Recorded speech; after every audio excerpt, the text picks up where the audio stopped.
자, 13번 문제 한번 시작하도록 하겠습니다. 자, 2교시 13번 문제부터 시작하도록 하겠습니다. 자, 13번 도시 공간 구조 이론에 관한 설명으로 틀린 것은, 자, 동심원 이론에 의하면은 주택 지불 능력이 높을수록 고용 기회가 많은 도심 지역과 접근성이 양호한 지역의 주거 입지를 선정하는 경향이 있다. 틀렸죠. 여러분요, 우리가 거기 보시면 주택 지불력이 높을수록 하면 안 되고 낮을수록, 주택 지불 능력이 낮은 저소득층일수록 어디 고용 기회가 많은 도심 지역의 주거를 선정하는 경향이 있습니다. 그래서 틀린 지문. 여러분 접근성 양호한 지역 이것도 들어가면 안 돼요. 그래서 1번은 틀린 지문. 하여튼 1번은 정답. 자, 그럼 1번은 누구 이론이죠? 버제스 이론이죠. 언제 나타났죠? 1925년에 나타났습니다. 그래서 튀넨의 고립국 이론을 응용한 도시 토지 공간에 적용한 이 버제스의 동심원 이론입니다. 자, 버제스의 동심원 이론인데, 버제스는 미국의 시카고를 대상으로 했고요. 자, 5번 지문에 보면은 버제스는 도시의 공간 구조, 자, 도시에 있어서의 공간 구조에 있어서의 형성을 도시, 우리가 생태학적인 측면에서 도시의 공간 구조 형성을 도시 생태학적인 관점에서 접근했어요. 자, 그래서 여기 도시의 핵심이거든요. 도시의 핵심, 중심 업무 지구, CBD, 도시의 핵심인데, 자, 여기서 밀려나서 두 번째 나오는 게 바로 뭐죠? 퇴폐, 슬럼 지구를 형성하는 점이지대입니다. 점이지대. 세 번째는 저소득, 우리가 공장 근로자들이 거주하는 저소득 주거지역. 네 번째는 중상층 이상이 거주하는 고소득 주거지역. 다섯 번째는 우리가 교외에 통근자들이 거주하는 통근자 지역을 의미하는데, 이렇게 도시의 핵심으로부터 몇 개 모든 방향으로 균일하게 동심원상으로 5개의 지구로 분화되면서 성장하는데, 이 도시 이 생태학적인 관점이죠. 그래서 도시 핵심에서 이렇게 거주지가 분화되면서 들어오는 걸 뭐다? 침입이죠. 그래서 이 도시의 공간 구조 형성을 무슨 측면에서 본다? 거주지 측면에서의 분화의 형상으로 보는데, 어떤 지역에 새로운 요소가 개입하는 침입, 그리고 그 지역에 기존의 원주민과 뭐한다? 경쟁을 해서 그 지역이 다른 용도로 바뀌는 천이, 침입, 경쟁, 천이 등의 과정으로 설명하는 게 버제스 이론. 그래서 5번 맞는 지문입니다. 1번 정답이죠. 1번, 5번은 우리가 버제스에 관련된 설명을 지금 한 거고, 이 원을 변형했어요. 이 동심원을 우리가 변형을 했습니다. 변형해서 1939년에 이 미국의 142개 도시의 상세한 주택 임대 자료를 수집해서 분석한 게 바로 누구? 호이트의 뭐다? 선형. 자, 그래서 2번 선형 이론에 의하면은 고소득층의 주거지는 주요 교통노선 동그라미, 교통노선을 축으로 하여 접근성이 양호한 지역에 입지하는 경우가 있다. 그래서 선형 이론을 교통노선, 교통의 축을 우리는 기준하기 때문에 축 이론이라고도 하죠. 축 이론. 그래서 항상 호이트가 나오면 교통망이죠. 동질적인 토지용이 도심에서 시작이 되는데, 그 도심에서 우리는 시작하는데 뭐를 따라서? 교통망. 항상 교통의 축, 교통망을 따라서 도시가 성장하는데 그 모양이 선형. 선형이라는 것은 선은 부채꼴 선자입니다. 그래서 형은 모양 형자죠. 부채꼴 모양. 이것을 우리는 쐐기 형태라고 해요. 쐐기 형태. 쐐기 형태, 웨지라고 하죠. 쐐기 형태. 그래서 부채꼴 모양, 쐐기 형태로 우리가 발전하는 이론입니다. 2번 맞고 3번.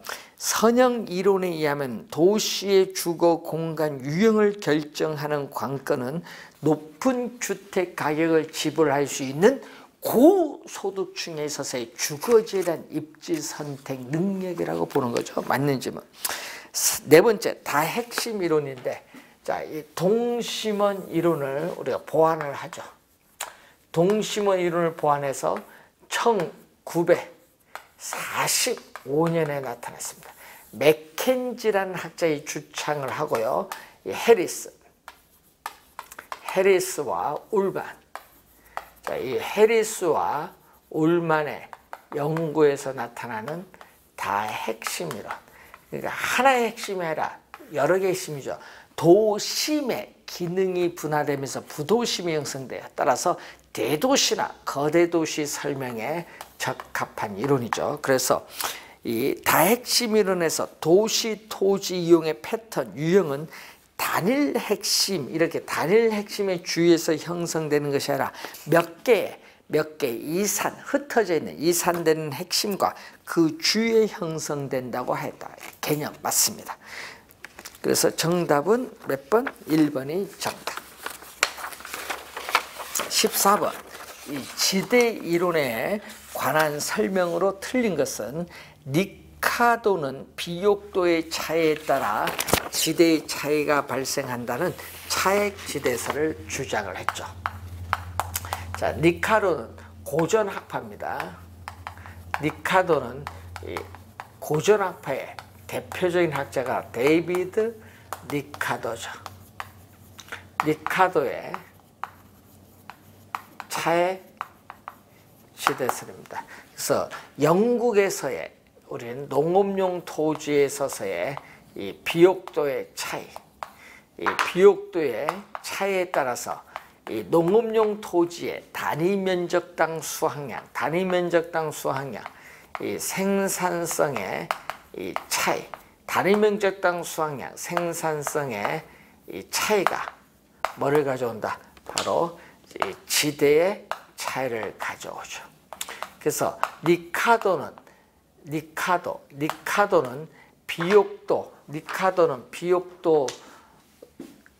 비옥도 자체가 아닌 비옥도의 차이에만 중점을 두는 한계를 가지고 있습니다.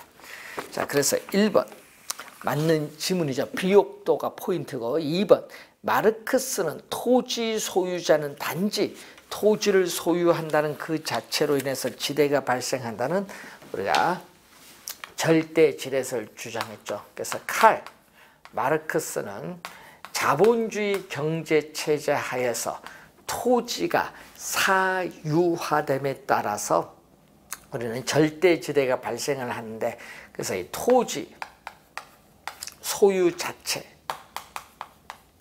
이 토지 이 소유 자체가 지대를 발생시키는 원인이라 주장을 하고요. 아무리 한 개지 밖에 있는 토지라 할지라도 토지 소유자가 요구하면은 어떻게 돼요? 지대를 지불해야 돼요. 그래서 한 개지에서도 지대가 발생한다고 주장한 게 마르크스. 2번 맞고 3번. 리카도의 차액지대에서는 한 개지에서도 지대가 발생한다. 리카도는 이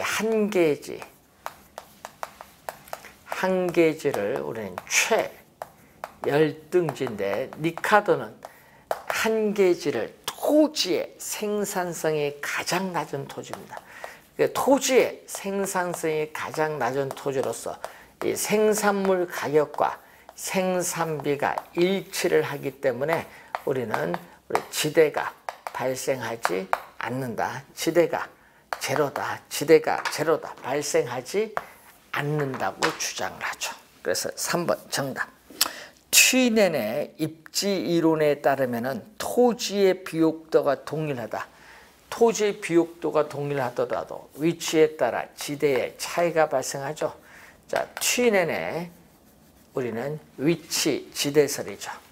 자, 취내내 위치 지대설인데, 자, 지대는 토지의 비옥도만이 아닌 위치에 따라 지대가 우리가 발생한다는 위치 지대의 개념을 통해서 현대적 입지 이론의 기초를 제공한 학자죠. 그래서 우리가 니카도의 이론, 니카도 이론에 뭐를 넣는다? 위치를 우리는 더해준 이론이죠. 지대는 비옥도만이 아닌 위치에 따라 지대의 차이가 발생한다는 위치 지대의 개념을 도입을 했습니다. 자, 4번 맞고, 헤이그는 교통수단이 양호하면은 마찰 비용이 적게 되기 때문에 어떻게 돼요? 교통비에 절감되는데, 이때 교통비 전략액이 지대가 된다. 자, 헤이그죠. 자, 헤이그는 취내내 이론을 일반화시켰죠. 자, 이 취내내 이론을 일반화시킨 이론이 헤이그입니다. 그래서 헤이그는 취내내 농업토지 이론을 도시토지 공간에 적용시킨 건데, 마찰비용 이론이죠. 자, 중심진 시장에 도달할 수 있고, 이 교통비를 전략할 수 있다. 이 교통비를 전략할 수 있는 경우에 이 교통비 전략액이 토지 소유자가 이용자에게 부과하는 금액, 지대라고 주장하죠. 이때 마찰 비용으로서 우리는 지대와 교통비의 합으로 구성되어 있다. 이렇게 보시면 되겠습니다. 5번 맞는 지문이죠. 3번 정답입니다. 15번 부동산 정책에 관한 설명으로 틀린 것은, 정부는 시장의 실패를 보완하고 자원 배분의 효율성을 높이기 위해서 부동산 시장에 개입을 할 수 있다. 맞는 지문이죠. 정부의 시장 개입은 사회적 후생의 손실을 낳을 수 있다. 예를 들면 세금 부과하는 경우.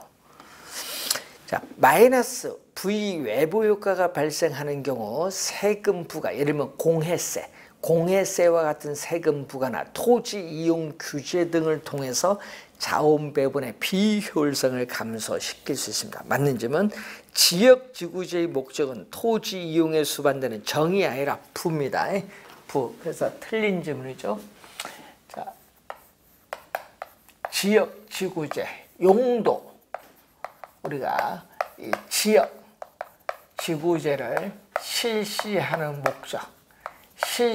목적은 토지 이용에 수반되는 바람직스럽지 못한 토지 이용 활동이 뭐를 제거한다?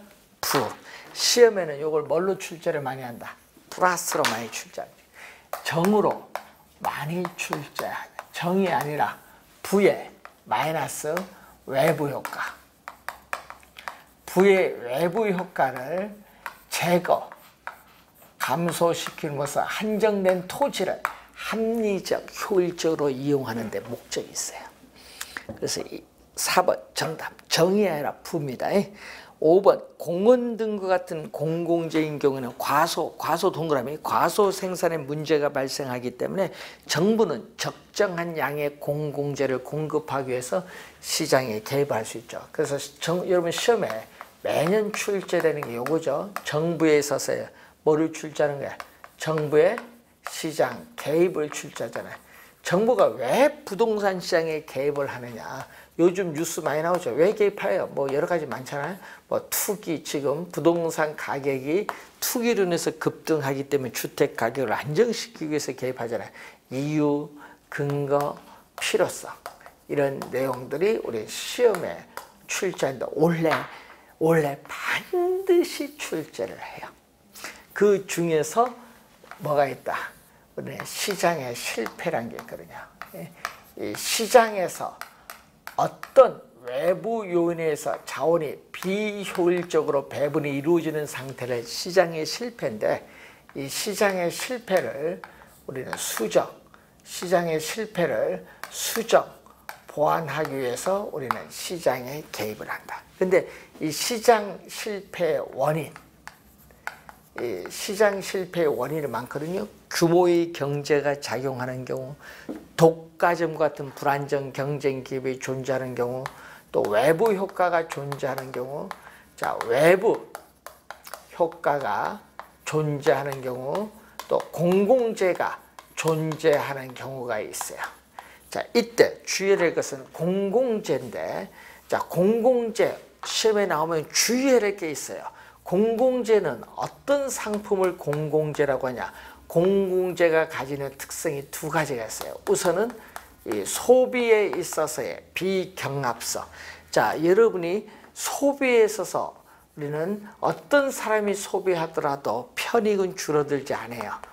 본인이 소비한다고 해서 비경합성, 공동 소비가 나타나고, 또 소비에 있어서 공공재를 소비한다고 해서 다른 사람의 소비를 배제시킬 수 없습니다. 소비의 비배제성. 자, 이 소비의 비경합성, 비배제성, 이 두 가지 특성을 가진 재화를 공공재인데, 이 공공재의 생산을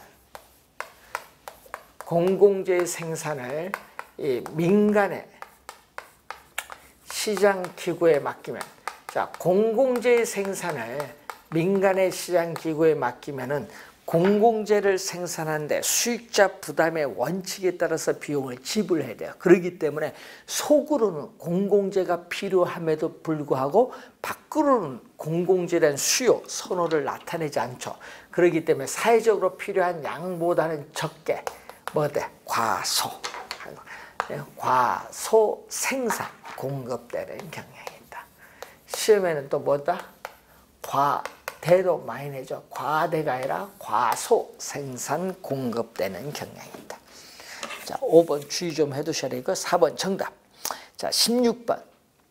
부동산 정책과 관련된 다음 설명 중 틀린 것은 토지 거래 계약에 관한 허가 구역은 토지의 투기적 거래가 성행하거나 지가가 급격히 상승하는 지역 또는 우려가 있는 지역을 대상으로 지정을 합니다. 맞는 질문. 주택법에 의해서 투기 과열지구로 지정될 경우에 투기 과열지구 안에서 사업 주체가 건설, 공급하는 주택의 입주자로 선정된 지유에 대하여는 전매 제한 조치를 취할 수 있다. 자, 여러분, 주택법에서 투기 과열지구로 지정 요즘 많이 하고 있죠. 분양권 전매 제한을 합니다. 자, 개발권 양도 제도란 개발 제한으로 인해서 규제되는 보전 지역에서 발생하는 토지 소유자의 손실을 보전하기 위한 제도가 바로 뭐가 돼? TDR이죠. 그래서 이 토지 이용 규제, 사회적으로 바람직스럽지 못한 토지 이용을 바람직한 방향으로 유도하기 위한 토지 이용 규제의 대표적 수단이 바로 뭐죠?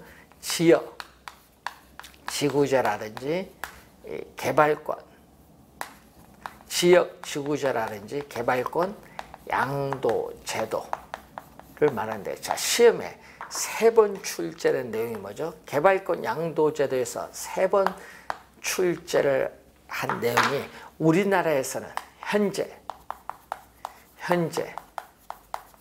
우리나라에서 개발권 양도에 관한 법률이 없죠. 현재 우리나라에서 시행되고 있지 않다라는 거 주의하셔야죠. 이걸 계속 출제를 지금 하고 있다는 내용이죠.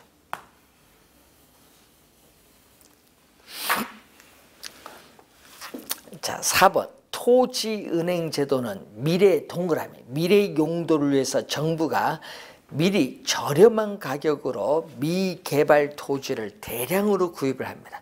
그래서 비축하는 직접적인 정부의 직접의 동그라미. 또 시험 문제 또 요걸 진짜 또 많이 줘. 정부에 있어서의 시장 개입. 또 시험 문제 또 올해 또 출제가 또 예상되는 거죠. 정부의 시장 개입의 방법. 그러니까 항상 요걸 잘 구별해야 돼. 정부가 부동산 시장에 직접 개입을 해서 우리는 수요자와 공급자 역할을 적극적으로 수행하는 게 있고, 또 시장의 기구의 틀, 골격을 유지하면서 시장 기능을 통해서 초기에 정책적 효과를 달성하자는 간접 개입이 있죠. 자, 간접 개입은 취득세, 재산세, 종합부동산세, 양도소득세와 같은 세금을 부과한다든지, 또 임대료에 대한 또 뭐를 보조금을 우리가 지급을 한다든지, 개발이익 환수에 관한, 이게 여러분 요즘 계속 출처죠.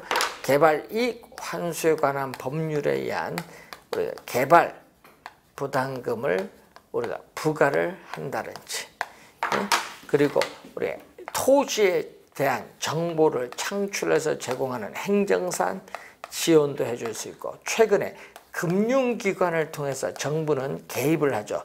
금융상 이 지원이나 규제를 할 수 있는데, 대표적인 요즘 뉴스에 나오는 담보인정비율 LTV, 총부채 상환비율 DTI가 대표적인 금융상 지원 규제 방법인데, 간접 개입입니다. 자, 직접 개입은 지금 문제에서 나온 토지 우리가 비축제도. 자, 토지 비축제도를 우리는 토지 은행 제도인데, 한국 우리 토지주택공사에서 법적으로 토지 비축 업무를 부여받아 현재 시행되고 있죠. 항상 최근의 시험은 이 개념이 많이 나오는데, 항상 무슨 용도? 미래의 용도입니다. 미래의 용도라는 거. 미래의 용도를 의미한다. 자, 행복주택은 공공주택인데, 건설 공급은 정부가 부동산 시장에 간접이 아니라 뭐죠? 행복주택, 공공주택을 공급하는 거죠. 저소득층에 주거 안정을 위해서 공공주택이나 행복주택을 건설 공급하는 것은 무슨 개입? 직접 개입입니다. 토지 수용, 공공투자 사업이라든지 우리가 수용 방식, 이런 것은 전부 직접 개입입니다. 그래서 정답은 5번이 정답. 자, 17번. 임대주택 정책에 관한 설명으로 틀린 것은, 정부가 임대료 상승을 균형 가격 이하로 규제하면은 단기적으로는 임대주택 공급량이 변하지 않죠. 여러분, 단기적으로는 어떻게 돼요? 단기적으로는 공급이 고정됐잖아요. 이렇게 단기적으로는 임대주택 공급이 이렇게 고정됐어요. 단기적으로는 공급이 고정돼 있죠. 그러면은 이 시장의 수요와 공급이 만나는 점이 시장의 균형 임대료인데, 이 임대료가 너무 높다. 이 임대료가 너무 높기 때문에 이 임대료보다 낮은 수준, 너무 높기 때문에 이 임대료보다 낮은 수준에서 규제를 하는 거죠. 규제를 하면은 공급량 자체가 고정된대요. 규제하기 전에는 요거 곱한 요게 총 수입이야. 그럼 규제를 하게 되면은 요 규제 임대료와 거래량 곱한 요게 총 수입이 돼 있죠. 그렇기 때문에 어느 부분? 이 노란 부분. 이 노란 부분이 원래 임대인이 총 수입에 들어간다. 이것이 규제를 하면은 임대인에게서 임차인에게로 100% 어떻게 돼요? 우리는 소득이 재분배되기 때문에 사회 전체적으로 효율성이 없어요. 효율성, 사회 전체적으로 효율성의 상실이 없기 때문에 단기적으로는 임대료 규제의 효과가 충분히 발휘한다. 임대료 공급량이 고정되어 있기 때문에 임대료 규제의 효과가 충분히 발휘되고 있다. 충분히 발휘되어 있다고 우리는 말할 수 있습니다. 그래서 1번 맞는 지문. 2번 임대료 상한제 실시는 공급은 이렇게 고정됐죠. 자, 여러분이 요 빨간 선이 법이 허용하는 범위 내에서 받을 수 있는 최고의 임대료죠. 이 임대료가 임대료의 상한선이에요. 상한가격. 임대료 상한제를 실시하면은 공급은 고정되는데 수요 곡선과 만나는 점, 이게 수요량이죠. 그래서 수요량이 공급량보다 큰 것을 우리는 초과 수요죠. 초과 공급이 아니라 초과 뭐가 발생한다? 수요가 발생합니다. 2번 틀린 지문. 정답이 되겠습니다. 3번 정부가 저소득층의 주거 안정을 위해서 공급하는 국민 임대주택의 임대료가 시장 임대료보다 낮다면 임대료 차익만큼 임차 가구에게 주거비를 보존하는 효과가 있다. 자, 이 얘기죠. 국민 임대주택이 공공주택입니다. 자, 이 국민 임대주택이 공공주택인데 이 공공주택을 공급을 합니다. 자, 이때 공공주택을 공급을 할 때는 공공주택에서의 임대료, 공공주택의 임대료를 민간 임대주택, 자, 민간 임대주택에서의 시장 임대료보다 훨씬 낮게 공급해요. 예를 들면 이게 뭐 60만 원이면 이게 20만 원 이렇게 낮게 공급해요. 임대료를 공공주택, 민간 임대주택 임대료를 달리 매기는 걸 뭐죠? 임대료에 대한 이중 가격을 형성을 해서 공공주택을 공급해요. 그러면 요 임대료 40만 원이죠. 이 임대료의 차액만큼 저소득 임차인에게 주거비, 주택 임대료죠. 주거비, 주택 임대료에 대한 주거비, 주택 임대료에 대한 보조 효과가 있다. 자, 이 질문이 3번 질문 맞습니다. 4번 정부가 임차인에게 임대료를 직접 보조해 준다. 이 얘기죠. 자, 임대료를 보조해 주면은 수요와 공급이 만난 점에서 지금 임대료가 R제로예요. 임대료가 이게 균형인데 임대료를 보조해 주면은 저소득층의 실질 소득이 증가하는데 공급은 단계는 변화가 없어. 공급은 단계에 변화가 없어 고정되는데 수요가 실질 소득이 높아지면서 수요가 증가하면은 이 크기만큼 임대주택에 대한 초과 수요가 발생을 하죠. 그래서 초과 수요자들의 경쟁에서 임대료는 R제로에서 R1으로 상승합니다. 그러면 임대주택을 소유한 사람은 임대료 상승에 따르는 불로소득 초과 이윤을 얻어요. 초과 이윤을 얻기 때문에 우리가 고소득층이 사용하던 주택이 하향 여과된 언제까지 임대료가 다시 원래의 수준으로 하락할 때까지 하향 여과되면서 우리 이렇게 임대주택 공급은 하향 여과되면서 공급량은 장기적으로 증가한다. 장기적으로 이렇게 공급은 증가합니다. 맨 끝에 중요한 거죠. 그래서 맞는 질문이 됩니다. 그래서 이렇게 단기적으로는 임대료가 상승하고 장기적으로 임대료가 이렇게 뭐다? 원래의 수준까지 하락을 한다. 자, 5번 주택 바우처 제도는 임대료 보조를 교환권은 쿠폰입니다. 쿠폰으로 지급하는 제도를 말하는데 우리나라에서는 저소득 가구의 주택 임대료를 일부 지원해주는 방식으로 지금 현재 운영되고 있습니다. 맞는 질문이죠. 일종의 주거급여죠. 주택 바우처 제도는 일종의 주거급여입니다. 자, 18번 부동산 조세에 관한 설명으로 틀린 것은 조세 부과는 수요자, 공급자 모두에게 세금을 부담하게 하나 상대적으로 가격 탄력성이 낮은 쪽, 낮은 동그라미, 낮은 것은 비탄력적. 자, 그러면은 비탄력적. 예를 들어서 이렇게 쓸 수 있죠.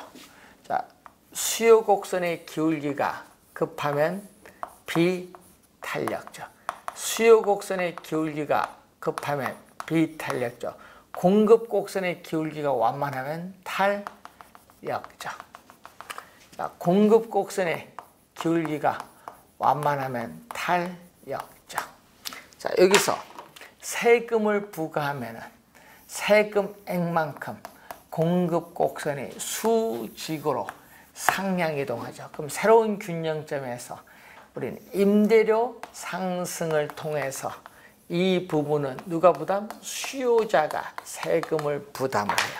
그럼 이 부분은 누가?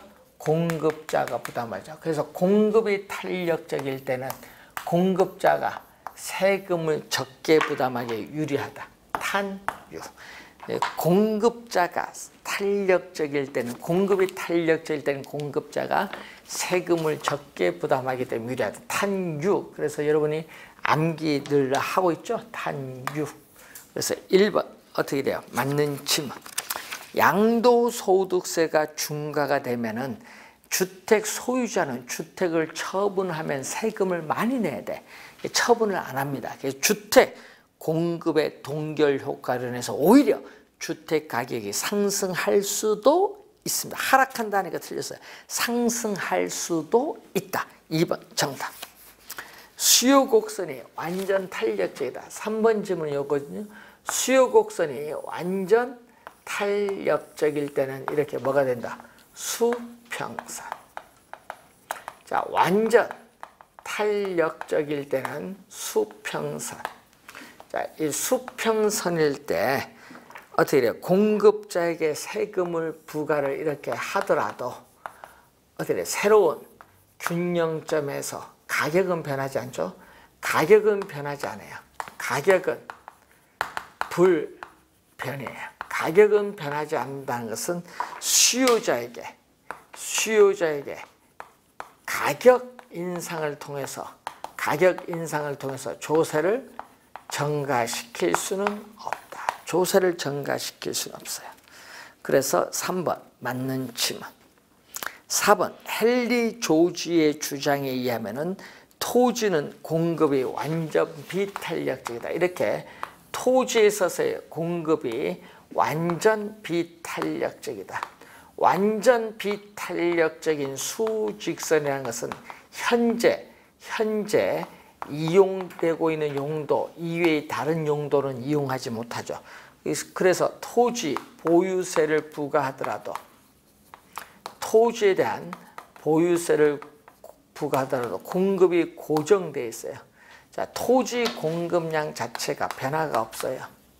공급 곡선이 수직선이기 때문에 토지 공급량 자체는 변화가 없다. 그렇기 때문에 우리는 수요자에게 가격 인상을 통해서 조세를 증가시킬 수 없기 때문에 우리는 토지 시장에서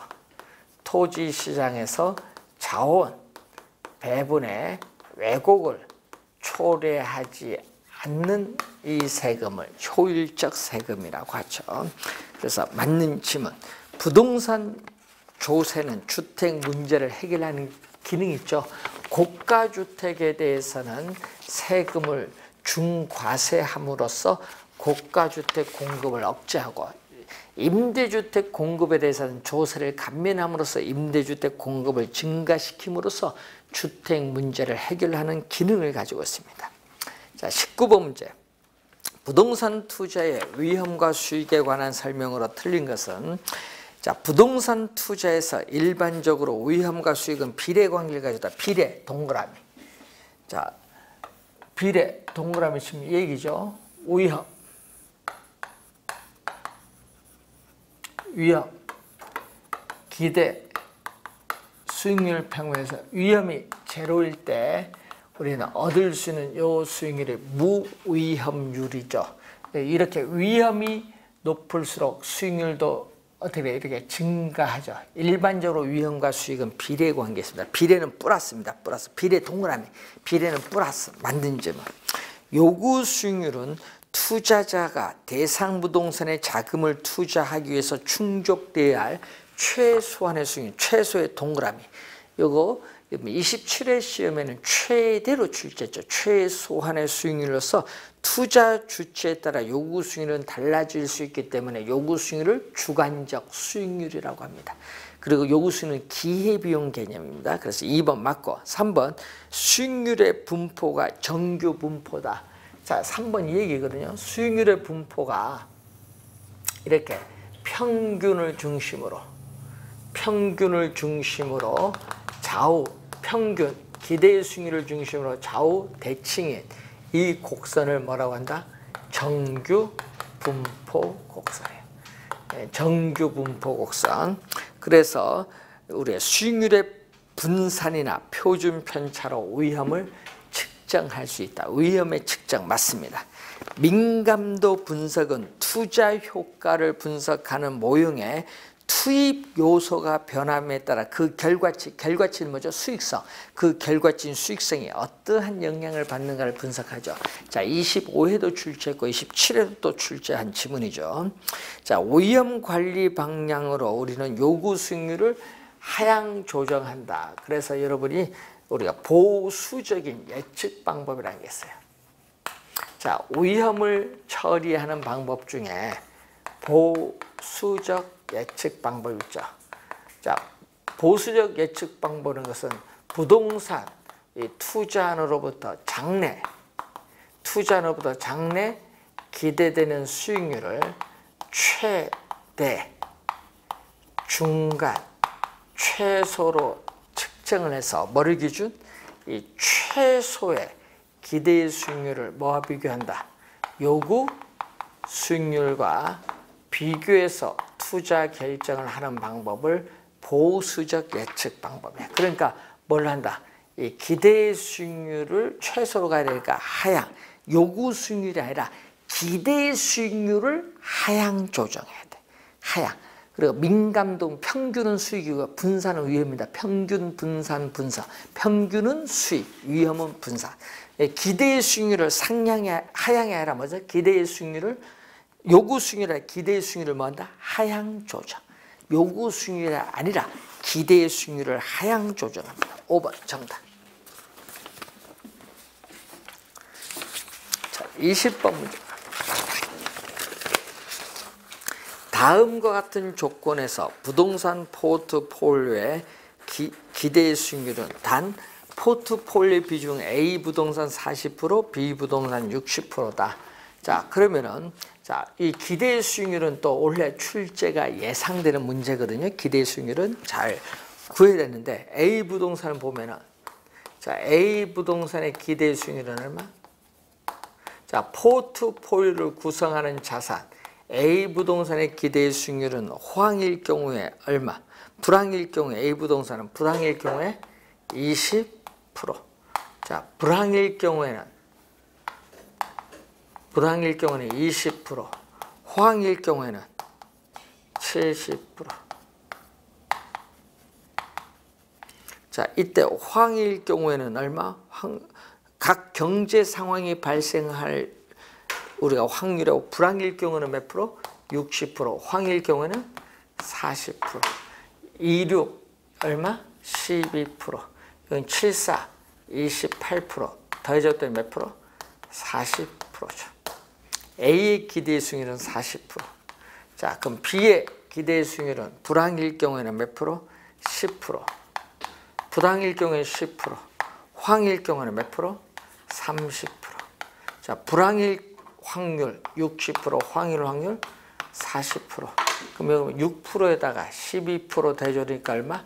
18%. 자, 이렇게 주어졌을 때 포트폴리오 기대 수익률이 얼마냐? 자,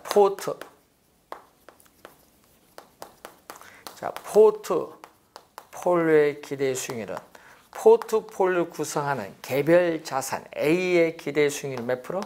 40%. 이건 A. B의 기대 수익률 몇 프로? 18%. 자, 포트폴리오를 구성하는 개별 자산의 기대 수익률의 가중치인 뭐를? 가중치인 상대적 투자 비중인데 A 부동산은 전체 100%에서 몇 프로? 40%. B 부동산 전체 100%에서 몇 프로? 60%죠. 그럼 44, 16 플러스 여기는 얼마? 86, 48, 48에 10.8%. 10.8% 하니까 얼마? 26.8%가 구하고 정답. 26.8%. 3번 정답이 되겠죠. 기대 수익률을 구하는 건 상당히 중요합니다. 21번. 다음은 임대주택의 1년간 운영 실적에 관한 자료이다. 이와 관련하여 틀린 것은 자, 호당 임대료가 얼마죠? 1,000만 원. 자, 호당 임대료가 1,000만 원. 자, 호당 임대료가 1,000만 원인데 몇 호? 우리가 40호가 주어졌죠. 자, 40호가 주어졌어요. 자, 이때 임대 가는 옷은 40호니까 얼마죠? 4억이죠. 4억. 4억 원이 가능 총소득 최대의 임대료 수입인데 여기서 공실률은 몇 프로? 10%. 4억 원에 10%. 10%는 얼마? 0.1 곱해줬더니 4천만 원. 4천만 원을 공제 주고 기타 소득은 없죠. 그러면은 유효 총소득 공시를 고려한 임대료 수입은 3억 6천만 원. 3억 6천만 원이 유효 총소득 1번 맞고 2번 순영업소득은 여기다가 뭘 뺀다? 운용비용 얼마죠? 1,600만 원을 빼죠. 자, 여기서 1,600만 원을 운영비용, 영업경비 비용을 공제해 주면은 3억 4,400만 원. 3억 4,400만 원이 순영업소득. 이게 2번 지문 맞습니다. 여기다가 뭐를 뺀다? 여기다가 원리금 상환액. 자, 거기서 원리금 상환액 나왔어요. 원리금 상환액 얼마? 9,400만 원. 이건 원리금 상환액입니다. 원리금 상환액. 원리금 상환액이 부채 서비스액이거든요. 그럼 빼주니까 얼마죠? 2억 5천만 원. 2억 5천만 원이 세전 현금 수지. 세전 현금 수지 2억 5천만 원 맞죠? 영업소득세는 얼마? 영업소득세는 순 영업소득 3억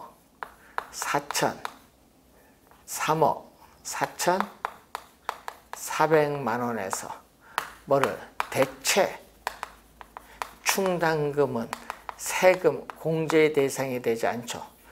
요거는 지금 문제에서 없잖아요. 제로. 그리고 이자 지급액과 감가상각액은 세금 공제의 대상이 되죠. 자, 이자 지급액 얼마? 융자이자 3,400만 원. 융자이자 3,400만 원. 또 부동산 사용에 따른 부동산 자체의 감가상각비 얼마? 1,000만 원. 요걸 해주니까 얼마죠? 4,400만 원이죠. 여기가 과세 소득 4,400 빼줬더니 얼마? 3억 원. 과세 소득 3억 원 곱하기 세율 영업소득세를 얼마? 30% 0.3을 곱해줬더니 얼마? 9천만 원. 자, 영업소득세는 9천만 원. 4번 틀렸네요. 영업소득세는 1억이 아니라 9천만 원입니다. 그럼 여기서 9천만 원을 빼면 얼마? 영업소득세 9천만 원을 빼줬더니 세후 ATCF 세후 현금 수지는 얼마? 1억 6천만 원. 1억 6천만 원. 정답은 4번이 정답. 자, 이런 유형의 문제. 자, 이렇게 박스 주어져 계산 5개 다 해야 되거든요. 이런 거는요. 답이 4, 5번에 있어요. 이런 유형 문제들. 그런 것도 하나 요령으로 알아두시면 되겠습니다. 22번 문제로 갑니다. 다음 표와 같은 투자 사업들이 있다. 이 사업들은 모두 사업 기간이 1년이며 사업 초기 1월 1일에 현금 지출만 발생을 하고 사업 말기에는 현금 유입만 발생한다. 할인율이 몇 프로? 7%다. 그래서 항상 시험 문제 보면요. 4가지가 꼭 나와요. A, B, C, D 꼭 4가지가 나오는데 자, 이 초기 현금 지출 I가 나오거든요. 여기 얼마냐? 3천만 원, 1,000만 원, 1,500만 원, 1,500만 원이 나와요. 그리고 내년에 현금, 말기 현금 유입이 주어지는데 항상 시험 문제는 요걸 계산 잘해야죠.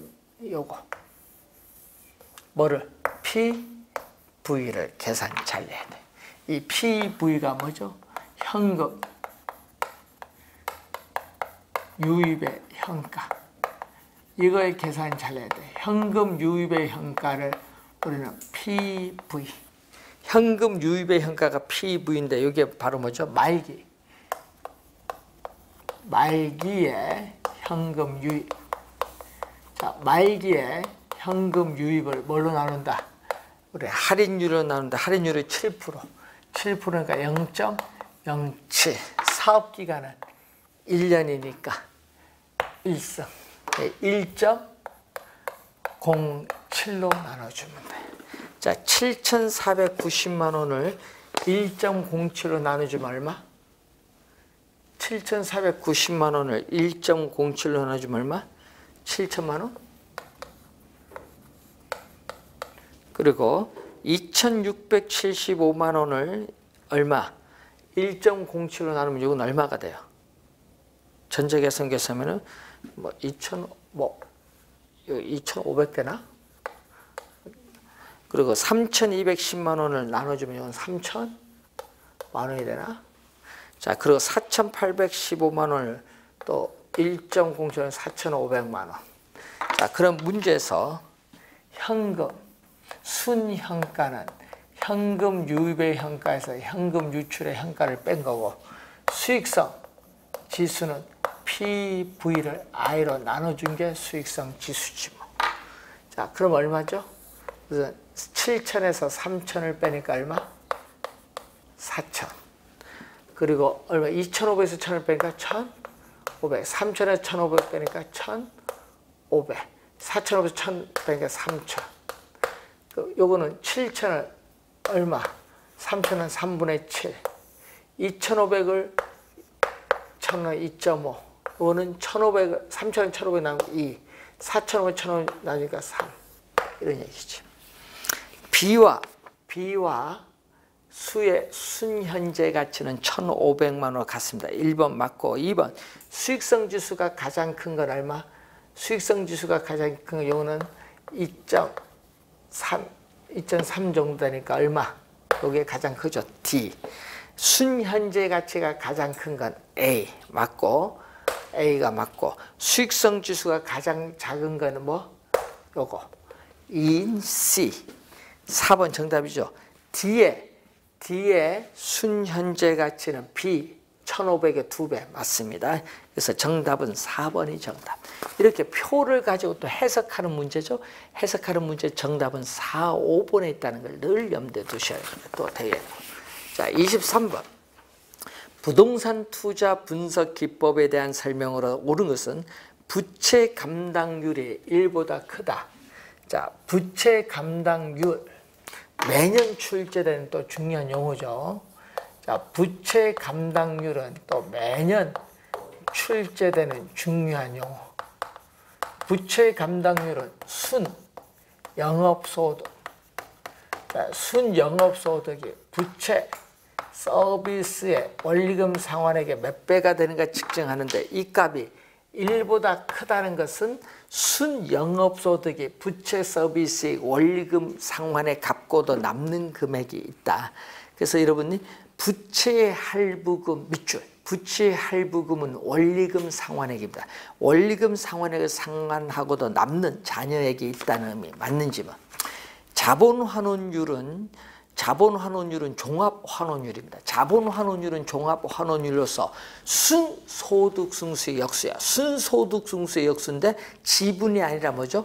총입니다. 총 투자액에서 순영업소득이 차지하는 비율 틀렸고, 지분환원율은 지분배당률, 세전수익률입니다. 이거는 지분, 총이 아니라 지분 투자액에서 세전현금 수지가 차지하는 비율 또 틀렸고, 대부 비율이란 부동산 가격에 대한 원리금 상환액이 아니죠.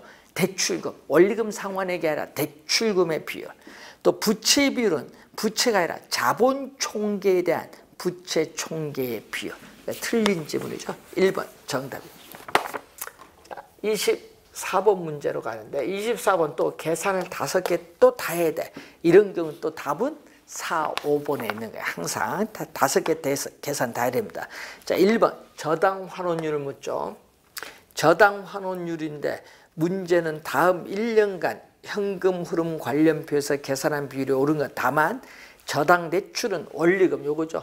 자, 원리금 균등 분할 상환 CPM, 원리금 균등 분할 상환 조건이며 실제 잠재 총소득과 유효 총소득의 차이는 공실로 인한다. 자, 이럴 경우는 어떻게 곱하죠? 원리금 상환액 부채 서비스액은 대출금에 뭐를 곱해준 거? 저당 상수를 곱해준 거.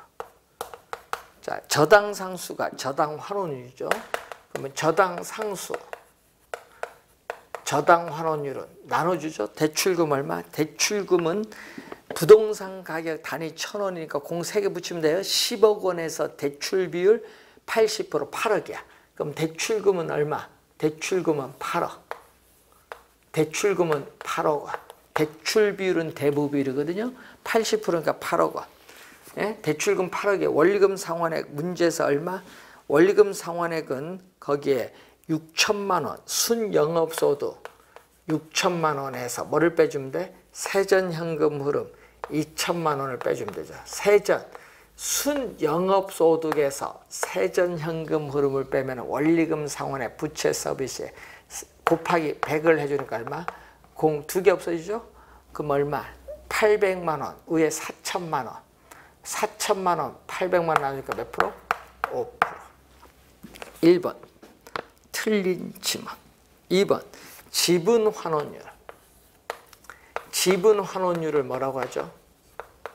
지분 환원율은 지분 배당률 또는 세전 수익률로서 세전현금 수지 승수의 역수. 세전현금 수지 승수의 역수니까 총 투자액이 아니라 뭐가 들어야 된다?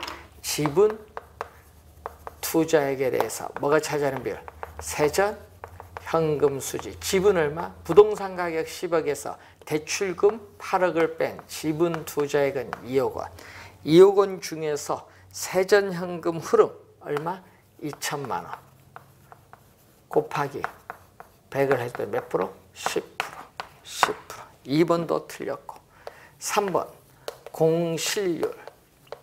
공실률은 가능 총소득. 가능 총소득에서 공실이 차지하는 비인데 가능 총소득 얼마? 잠재 총소득이 가능 총소득 1억 원.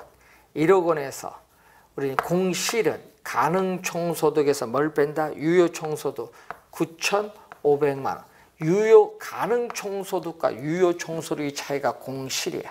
그럼 1억 원에 500만 원이죠. 1억 원에 500만 원 해줬더니 얼마? 5%.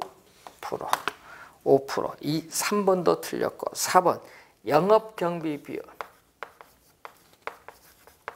영업경비 비율은 가능 총소득에서 영업경비가 차지하는 비율. 가능 총소득은 얼마? 1억 원. 가능 총소득 이거는서 영업경비는 유효 총소득 9,500만 원에서 순영업소득 얼마? 6천만 원 빼면 되겠죠. 6천만 원 빼니까 얼마? 3,500만 원. 3,500만 원이죠. 1억 원에서 3,500만 원이니까 1억 원에서 3,500원이니까 몇 프로? 35%. 그래서 4번도 틀렸고 5번 자본 환원율은 종합 환원율이죠. 자, 자본 환원율은 종합 환원율로서 순소득 승수의 역수. 총 투자액 얼마? 10억 원. 총 투자액에서 순영업소득 얼마다? 6천만 원이 차지하는 비율. 곱하기 100을 했더니 몇 프로? 6%. 5번 정답이 되겠습니다. 자, 이렇게 해서 여러분이 하여튼 이렇게 또 박스 주어졌을 때 계산 5개 다 구하는 문제는 또 4, 5번에 정답이 있다는 걸 늘 염두에 두시면 되겠습니다. 자, 잠시 쉬고 25번 문제부터 풀이를 하도록 하겠습니다.